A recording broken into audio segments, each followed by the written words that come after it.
आज UP board exam series में मैं दूसरी सीरीज लेके आया हूँ और ये आपके लिए ये क्वेश्चंस बहुत ही इम्पोर्टेंट हैं। और चलते हैं सीधे हम वीडियो की तरफ और क्वेश्चंस आपको समझाते हैं जो बहुत अच्छे हैं। जैसे पहला क्वेश्चन है, एक समचतुर्भुज के विकर्ण की लंबाई 16 सेंटीमीटर और 12 सेंटीमीटर है। इस समचतुर्भुज के विकर्ण की एक भुजा की लंबाई ज्ञात कीजिए।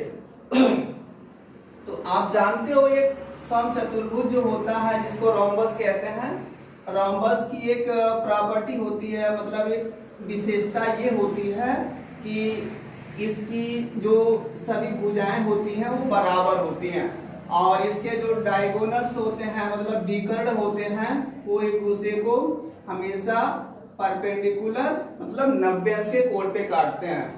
और इतना ही नहीं, साथ साथ वो एक दूसरे को विभाजित भी करते हैं, बाइसेक्ट भी करते हैं। जैसे एक अगर 16 सेंटीमीटर लंबा है और दूसरा 12 सेंटीमीटर का है तो ये एक दूसरे को अपने से आधे आधे पे काटेंगे। मतलब अगर ये 16 सेंटीमीटर का है तो ये 8 सेंटीमीटर का हो जाएगा इसका आध, और ये 12 है तो ये 6 सेंटीमीटर का हो जाएगा। इस तरह से देखोगे तो इसमें 4 समकोण त्रिभुज बन जाते हैं और इस समकोण त्रिभुज के आधार पे आप इसकी भुजा, अगर इस समकोण त्रिभुज के कर्ण की भुजा निकाल लीजिए तो समझ लो इस समचतुर्भुज की एक भुजा हो जाएगी। तो अब यहाँ पे आप पाइथागोरस प्रमेय लगा सकते हो। पाइथागोरस प्रमेय लगा करके आप इसको निकाल सकते हो इस त्रिभुज में। अगर आप डायरेक्ट समझो तो क्या होगा कि इस भुजा का वर्ग इस भुजा का वर्ग इस भुजा के वर्ग के बराबर होता। तो अगर हम ए ओ बी लिख देते हैं तो A B square equal to हो जाएगा ये ओ ए का स्क्वायर प्लस ओ बी का स्क्वायर। इस तरह से इसका मान 8 होगा, 8 का स्क्वायर, और इसका मान 6 का स्क्वायर। और आप समझ गए होंगे इसका स्क्वायर 64 होता है और इसका स्क्वायर करेंगे तो 36 होगा, और 64 और 36 को जोड़ोगे तो 100 आएगा। और 100 का जब हम स्क्वायर रूट लेंगे A B square equal to आपका 100 होगा और ए बी इक्वल टू क्या हो जाएगा कड़ी में 100, और 100 का स्क्वायर रूट करेंगे तो 10।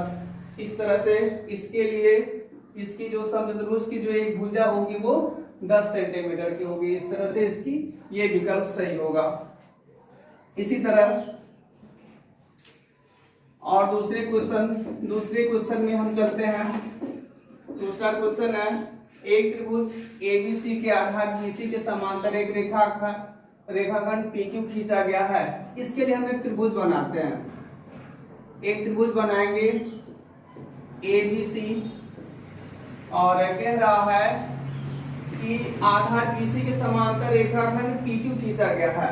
तो BC के समांतर कोई रेखाखंड PQ बता रहा कि खींचा गया है, और फिर कह रहा कि PQ और BC PQ ratio BC equal to 1:3, मतलब PQ और BC का जो अनुपात है 1:3 है। तो PQ को 1 मान लोगे आप, BC को 3 मान लोगे। फिर वो क्या कह रहा, तो कह रहा AP और PB का अनुपात होगा। किसका किसका पूछ रहा, AP का पूछ रहा और PB का पूछ रहा। तो बच्चों एक बात आप क्लियर जान लो कि ये जो इस भुजा, अगर किसी भी त्रिभुज में एक भुजा के समांतर कोई लाइन खींची जाती है, जैसे इसके समांतर ये खींची गई है, तो इसका और इसका जो अनुपात होता है इसके और इसके अनुपात के बराबर होगा। ये रेशियो ये मतलब इसका अनुपात ये बराबर इसके अनुपात और इसके अनुपात के बराबर होगा। तो कहा जाए तो ये 1 हो जाएगा और ये हो जाएगा 3। इस तरह से ये 3 होगा। तो आप सोचो अगर ये 1 हो गया और ये पूरा 3 है तो ये कितना बचेगा, ये पूरा 3 है, ये 1 निकल गया तो ये बचेगा 2। तो इस तरह से आपको समझ में आ गया होगा कि ये AP और BP या PB का रेशियो क्या होगा, 1:2। इस तरह से ये वाला विकल्प इसका सही हो जाता है।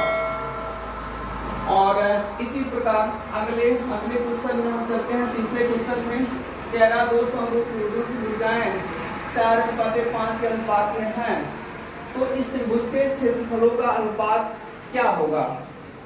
ये तो बहुत इजी क्वेश्चन है। आप जानते हो दो त्रिभुजों के, अगर दो त्रिभुज ABC और एक त्रिभुज मान लो PQR है, तो इसके जो क्षेत्रफल का जो रेशियो होता है उनकी संगत भुजाओं के वर्ग के बराबर होता है।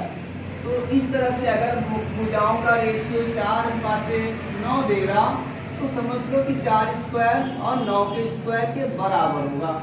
इस तरह से 16:81, और इसका सही आंसर होगा 16:81, डी क्वेश्चन, डी ऑप्शन। और ये लास्ट क्वेश्चन, बिंदु P से बिंदु P इसका निर्देशांक -6,8 की मूल बिंदु से दूरी है। इस बिंदु की मूल बिंदु से दूरी ज्ञात करना है। वैसे तो दो बिंदुओं के बीच की दूरी निकालने का सूत्र कोई और होता है और आप जानते होंगे, लेकिन मूल बिंदु से स्पेशल अगर मूल बिंदु से किसी दूसरे बिंदु के बीच की दूरी निकालनी है तो आप बहुत जल्दी, वेरी फास्ट आप निकाल सकते हो। अगर मूल बिंदु से दूरी निकालनी है तो जिस बिंदु का निर्देशांक दिया है बस उसके पॉइंट्स का स्क्वायर कर लीजिए सीधे सीधे, और सिंबल भी नहीं देखना।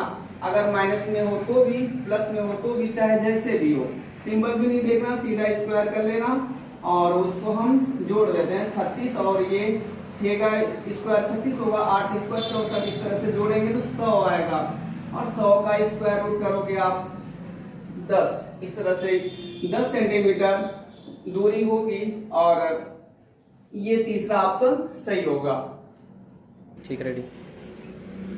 तो बच्चों, आपके लिए मैं थोड़ा सा छोटा वीडियो लेके आया था, 4 क्वेश्चंस का वीडियो लेके आया था। ये क्वेश्चंस आशा करते हैं कि आपको समझ में आए होंगे, और अगर वीडियो समझ में आता है तो चैनल को लाइक करें, सब्सक्राइब करें। Thank you.